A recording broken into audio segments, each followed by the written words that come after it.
नमस्ते प्यारे बच्चों। तो आइए आज हम इस वीडियो के माध्यम से यह कक्षा 6वीं का अध्याय 5 गणित का अध्याय 5 समझेंगे।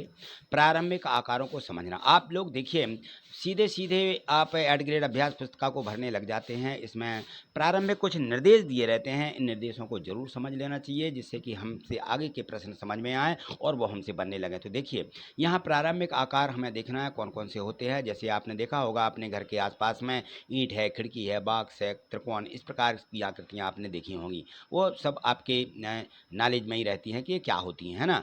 अब ये कैसे बनती हैं? ये वक्रों से बनती हैं। कुछ आपकी ज्यामितीय गणितीय ज्यामितीय आकृतियाँ भी आपने देखी होंगी, जैसे रेखाखंड है, कोण है, त्रिभुज है, बहुभुज, वृत्त है। ये सब काहे से बनते हैं? इस प्रकार से इन वक्रों से बनाए जाते हैं। रेखाखंड दो इस प्रकार से बिंदुओं को मिलाते हुए इस प्रकार से रेखाखंड भी बनता है। तो यहाँ पर जो रेखाखंड यहाँ पर दर्शाए गए हैं, ए बी रेखाखंड, सी डी रेखाखंड, तो ये कैसे बनते हैं? ये अपनी लंबाई पर निर्भर करते हैं कि हमें कौन सा रेखाखंड कितना लंबा बनाना है। कोई भी आकृति हो, त्रिभुज हो, यहाँ दिया गया था कि हमें त्रिभुज बनाना, कोण बनाना है, तो ये सभी जो हैं एक विशेष इनकी माप होती है और उस माप के अनुसार ही हम क्या करते हैं, इन सभी आकृतियों को बना सकते हैं। तो यहाँ देखें जो भी हमें आकृति हमने बनाई हैं, इन आकृतियों को थोड़ा देखें, यहाँ पर समझें। यहाँ एक उदाहरण के रूप में यहाँ पे दिया गया है कि इस आकृतियों को देखिए। इन आकृतियों में क्या क्या दिया गया है? इसमें दिया गया है कि समकोण, न्यून कोण, ऋजु कोण, अधिक कोण, प्रतिवर्ती कोण, ये सब कोण बताए गए हैं। तो यहाँ देखें कौन से न्यून कोण है, कौन से समकोण, कौन से ऋजु कोण, अधिक कोण और प्रतिवर्ती कोण है।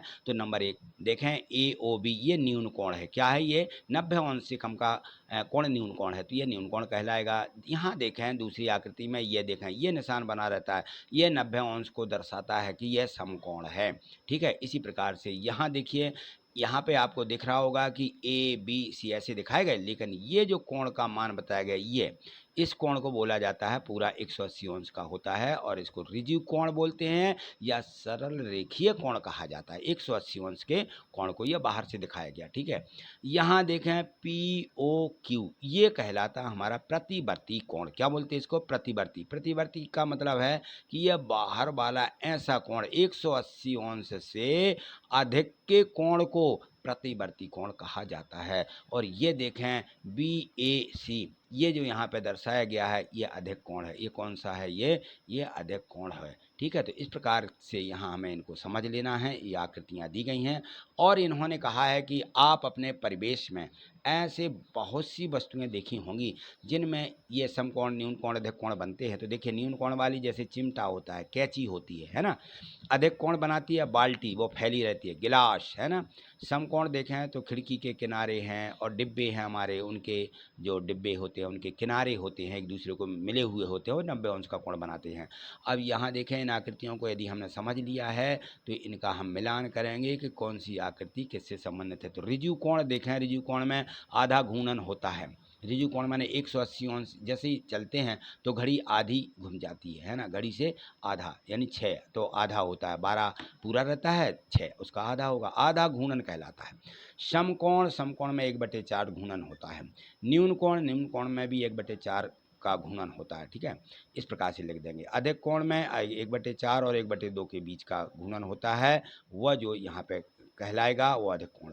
प्रतिवर्ती कोण, प्रतिवर्ती यानी 180 से अधिक होता है तो आधा घूर्णन से अधिक और एक घूर्णन से पूरा कम होता है।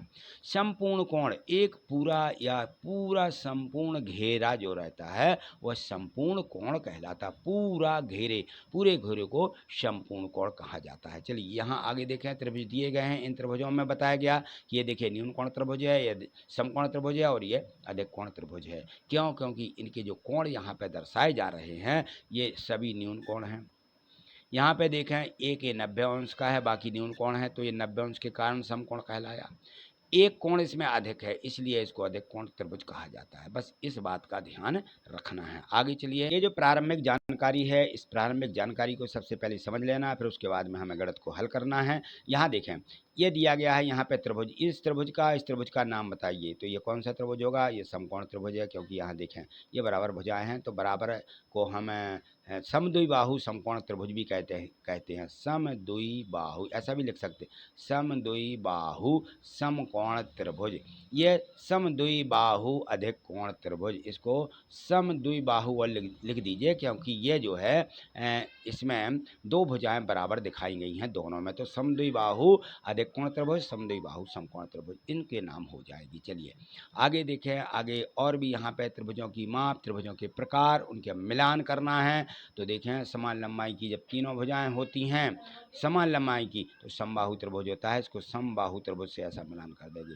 समान लंबाई की दो भुजाएं होती है समद्विबाहु त्रिभुज, अलग अलग लंबाई की भुजाएं, इसको विषमबाहु त्रिभुज। न्यून, तीनों न्यून हों तो न्यून कोण त्रिभुज। समकोण, ये समकोण त्रिभुज ही कहलाता है, उसमें एक कोण 90 अंश का अधिक कोण में एक कोण अधिक होता है, अधिक कोण त्रिभुज कहलाता है। ठीक है ना।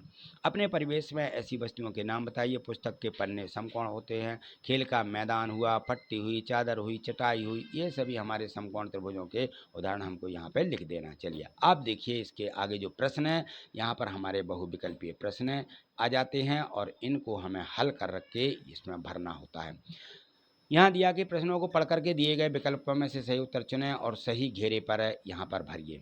निम्नलिखित में से कौन सी वस्तु द्वैविमीय प्रकार की है? द्वैविमीय जिसमें दो विमाएँ होती हैं लंबाई और चौड़ाई वाली, तो यहाँ पे क्या आ जाएगा हमारा वृत्त। वृत्त में दो विमाएँ होती हैं, ठीक है ना। यहाँ 9 बजे घड़ी की घंटे तथा मिनट की सुइयों के बीच बने कोण की माप बताएं। तो देखिए 9 बजते हैं जब, कितने 9, यानी 180 से अधिक हो जाएगा। तो एक तो यह है कि जब दोनों के बीच का कोण होगा तो वो बहुत अधिक 270 का हो जाएगा, और वहाँ दोनों घड़ियों के बीच 90 अंश का कोण बनेगा। घड़ी में जो होती है उसको बना करके आप देख सकते हैं। चलिए आगे देखें, प्रश्न 3, किसी त्रिभुज का प्रत्येक कोण समान माप का है, प्रत्येक कोण त्रिभुज का, तो वह कोण कहलाता है कौन सा? समबाहु त्रिभुज। ये डी में दिया गया है। एक बालक दक्षिण दिशा की ओर मुख करके खड़ा है, किस तरफ? नीचे की, ऐसा ऐसा दक्षिण की तरफ मुख करके खड़ा है। यदि वह घड़ी की दिशा में 1/2 घूर्णन करे, उसका मुख अब किस दिशा में होगा? तो देखिए 1/2 ऐसा इस तरफ आ जाएगा उसका मुख, है ना, यहाँ से इस तरफ। तो यह दिशा उत्तर दिशा, ये दक्षिण, यह उत्तर दिशा। ठीक, चलिए तो उत्तर दिया गया था सी वाले ऑप्शन में। प्रश्न क्रमांक 5 पढ़िए और इसमें लिखा है कि रोहन ने एक घड़ी की ओर मुँह की ओर देख करके रोहित से पूछा कि अभी 12 बजे हैं, 9 बजे तक घंटे की सुई द्वारा कितना समकोण की दूरी होगी? तो यहाँ पे जो है कितने बज जाते हैं? 3 बज जाते हैं 12 से लेकर के। ठीक, तो इस प्रकार से इसमें आ जाएगा 3 समकोण वहाँ पर बन जाएंगे। चलिए आगे देखिए। अब यहाँ देखिए नीचे दिए गए प्रश्नों के उत्तर हमें लिखना है। इसमें प्रश्न क्रमांक 6वां दिया है कि संपूर्ण कोण किसे कहते हैं? तो देखिए संपूर्ण कोण माने एक पूरा घूर्णन होता है जिसको हम संपूर्ण कोण कहते हैं। एक पूरा चक्कर कहना चाहिए, एक घूर्णन कहलाता है। एक घूर्णन के लिए कोण संपूर्ण कोण कहलाता है। यानी हम यहाँ से चलें और पूरा घेरा इस प्रकार से घूम जाएं तो एक घूर्णन होता है, और इस घूर्णन को हम संपूर्ण कोण भी कहते हैं। प्रश्न 7वां है कि कोई 3 वस्तुएं चुनिए जिनके ऊपरी सिरे सपाट हों और प्रकार और स्केल के प्रयोग करते हुए इन ऊपरी सिरों को भी सभी भुजाओं को मापिए। तो देखिए कंपास बॉक्स है, हमने मान लिया कि कंपास बॉक्स है, उसकी माप है क्रम से 8 सेंटीमीटर की लंबाई, 4 सेंटीमीटर की उसकी चौड़ाई है। ठीक है, इसी प्रकार की मापें हमें और भी आकृतियाँ जैसे टेबल होती है, टेबल की मापें हमने यहाँ लिखी। 100 सेंटीमीटर की लंबाई होती है, 70 सेंटीमीटर की उसकी चौड़ाई। माप करके देखिए, पलंग होता है जिस पर हम बिस्तर सोते हैं, तो उसकी मापें भी 190 सेंटीमीटर और 100 सेंटीमीटर की। आप नाप करके देखेंगे तो आपको लगभग यही मापें मिल जाएंगी, तो या आप इनको लिख लीजिए। चलिए ठीक है, आगे देखें। इनमें अगला प्रश्न जो इसका दिया गया है, तो इसमें है कि 1/4 घूर्णन के लिए कोण का नाम क्या होता है? तो वह समकोण बनता है यदि हम 1/4 घूमते हैं। तो कितना बनेगा? एक समकोण, यानी 90 अंश के कोण पर घूमते हैं। प्रश्न क्रमांक 9 देखिए, और 9वें प्रश्न में दिया गया है कि आपके दैनिक जीवन में बहुत सी ऐसी वस्तुएं होंगी जिनके समकोण बनते हैं, न्यून कोण बनते हैं, अधिक कोण बनते हैं। ठीक है, तो उनको यहाँ पर लिखना है कि समकोण कौन सी वस्तुएं बनाती हैं। तो समकोण, जमीन पर खड़े खंबे रहते हैं, वह समकोण बनाती हैं। सुबह देखें तो पेड़ों की छाया जो रहती है, पेड़ और छाया के बीच बनने वाला कोण समकोण होता है। न्यून कोण, कैंची से कपड़ा काटना, हम कैंची जैसे ही फैलाते हैं तो न्यून कोण बनता है। ठीक है ना। और खुला चिमटा, खुला हुआ चिमटा आपने देखा होगा घर में। अधिक कोण, पीछे झुकना, यदि हम जितने पीछे झुक पाते हैं तो हमारा अधिक कोण ही बनेगा। हैंड पंप से जब हम पानी निकालते हैं तो एकदम उसका डंडी रहती है हैंड पंप की दिशा से ऊपर चली जाती है या एकदम नीचे आ जाती है, तो न्यून कोण भी बनता है, अधिक कोण भी बनता है। ठीक है ना। तो इस प्रकार से प्रतिवर्ती कोण घड़ी में देखेंगे आप जब 6 से अधिक बनते हैं, है ना? 6 से अधिक बज जाते हैं, तब देखना आप तो आपकी घड़ी में जो है अधिक कोण बनता है। और जब हम झूला झूलते हैं तो झूला हमारा सीधा रहता है, फिर हम एकदम ऊपर उठते हैं, है ना?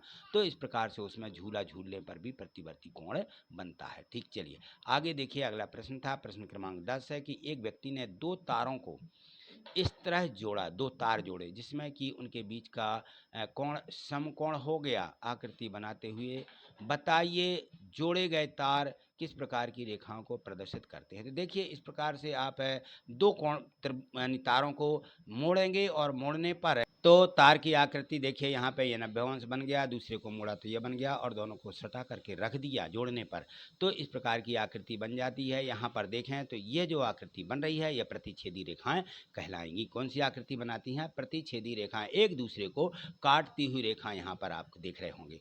आगे देखें प्रश्न क्रमांक 11। 11वें प्रश्न में दिया गया है कि निम्न चित्र खींचिए। अब यहाँ पे हमें चित्र बनाना थे तो आप बना सकते हो। एक समबाहु विषमबाहु त्रिभुज जिसकी भुजाएं अलग अलग होंगी, ठीक है ना। एक अधिक कोण त्रिभुज, ये बी वाला अधिक कोण त्रिभुज क्योंकि इसमें एक कोण अधिक कोण है। विषमबाहु समकोण त्रिभुज, भुजाएं अलग अलग हों, ये सभी अलग अलग हैं लेकिन समकोण त्रिभुज इस प्रकार से बनेगा। चलिए आगे देखिए। प्रश्न क्रमांक 12 में भी आकृतियां बनाना है हमें यहाँ पे और फिर बताना। घड़ी पर सुइयों की स्थिति निम्न प्रकार बना करके कोणों की जांच है।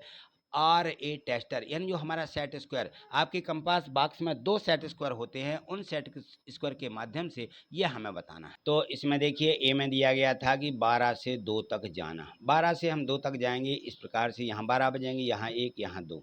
जब हम यहाँ 2 तक जाएंगे तो 90 अंश से कम का कोण बनेगा। ये सेट स्क्वायर से आप मापेंगे तो ये 2 सेट स्क्वायर हमारे यहाँ पे एक ही सेट स्क्वायर, तो वह 90 से कम की रेखा आपको यहाँ दिखने लगेगी, तो 90 अंश से कम का कोण बनेगा। यहाँ पर हम लिख देंगे। इसी प्रकार से इसमें दिया गया है बी वाले में 6 से 7 तक जाओ। अब यहाँ 6, यहाँ 7, तो 6 से 7 तक मापेंगे तो ये भी 90 अंश से कम का कोण बनेगा। अब यहाँ देखें 2 से 5 तक जाना है। अब यहाँ 2 बजेंगे, यहाँ 5 बजेंगे, सेट स्क्वायर रखेंगे तो ये यहाँ पे 90 अंश का कोण बन जाता है, सम कोण बनेगा सीधा सीधा, ठीक है ना। और 4 से 8 तक जाना। अब यहाँ 4 बज रहे हैं, 3, 4 है, 1, 2, 3, यहाँ 4 बजेंगे। 4 पर एक हमारा यहाँ सुई का काटा होगा, दूसरा हमारा 8 पर होगा, यहाँ 6, यहाँ 7, यहाँ 8। तो अब देखिए ये जो कोण है ये 90 अंश से अधिक का कोण है। यहाँ 90 अंश होगा, इसके आगे बढ़ गया तो अधिक कोण, 90 अंश से अधिक का कोण होगा तो अधिक कोण, ठीक है ना। इस प्रकार से ये आकृतियाँ हमें यहाँ पे दिखा रही हैं कि कौन कोण किस आकृति का है। ये हमने सेट स्क्वायर के द्वारा जो हमारे कंपास बॉक्स में रखे रहते हैं उनके माध्यम से इसको नाप करके क्या किया, जांच की इनकी। चलिए अगला प्रश्न क्रमांक 13 देखिए। एक न्यून कोण त्रिभुज सभी कोण 90 अंश से कम माप के होते हैं, ठीक है ना। न्यून कोण 90 से कम। किसी अधिक कोण त्रिभुज के सभी कोण 90 अंश से अधिक माप के होते हैं, बताइए हाँ या नहीं और क्यों। देखिए 90 अंश अधिक कोण जो होते हैं सभी कोण 90 अंश से अधिक के नहीं होते हैं, क्योंकि अधिक कोण त्रिभुज का केवल एक ही कोण 90 अंश से अधिक का होता है, बाकी 2 कोण जो रहते हैं वह न्यून कोण ही होते हैं, ठीक है। तो ये आप यहाँ पे लिख देंगे। अगला प्रश्न 14वां प्रश्न दिया है कि अपनी शाला में उपलब्ध वस्तुओं में से घन और घनाभ के उदाहरण देते हुए तुलना कीजिए। देखिए अपने स्कूल में चाक का डिब्बा रहता है, चाक का डिब्बा घन आकृति का रहता है और जो डस्टर रहता है वो घनाभ आकृति का रहता है, उसमें लंबाई चौड़ाई ऊंचाई होती है। और जो हमारा चाक का डिब्बा है इसमें लंबाई भी उतनी होती, चौड़ाई भी उतनी, ऊंचाई भी, तीनों बराबर होती हैं। तो चाक के डिब्बे के सभी फलक कैसे होते हैं, समान होते हैं बिल्कुल। और डस्टर के सभी फलक अलग अलग होते हैं, लंबाई चौड़ाई के होते हैं, लंबाई भी रहती है, कोई कोई की चौड़ाई भी रहती है। तो इस प्रकार से हम देखेंगे इनमें ये तुलना हो जाएगी। प्रश्न क्रमांक 15 देखें।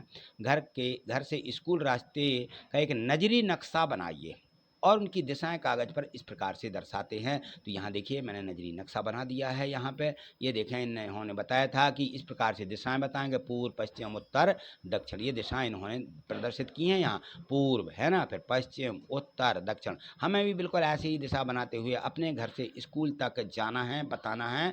तो इस प्रकार से आप चित्र बना देंगे कि देखिए यह पूर्व है, यह पश्चिम है, यह उत्तर है और यह दक्षिण है, ठीक है ना। अब हमारा घर कहाँ पे है, हम मानते हैं कि हमारा घर यहाँ पे है, तो हम पहले क्या जाएंगे, पूर्व दिशा में जाएंगे, फिर उत्तर दिशा में जाएंगे और यहाँ ये स्कूल मिल जाए।